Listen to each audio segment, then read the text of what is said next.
আচ্ছা শোনো, তোমার বাবা মা যদি আমাদের এই রিলেশনটা না মানে, তাহলে কি তুমি আমাকে বিয়ে করবে না? হঠাৎ এই প্রশ্ন? বলো না। অবশ্যই করব। কিভাবে? কোর্টে গিয়ে।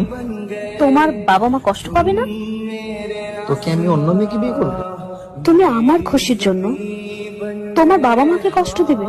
না, এটা ঠিক না। ফিউচারে আমি যাকে বিয়ে করব সে যখন জানতে পারবে আমি আরেকজনের সাথে ইমোশনালি এন্ড ফিজিক্যালি অ্যাটাচমেন্টে ছিলাম, তখন বিষয়টা তার কেমন লাগবে?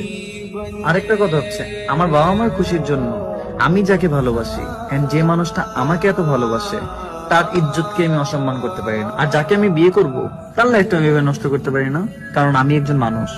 কি বাবা মা তো আমারই, একদিন না একদিন মেনেই নিবে। जब से है जाना तुम्हें तेरी ओर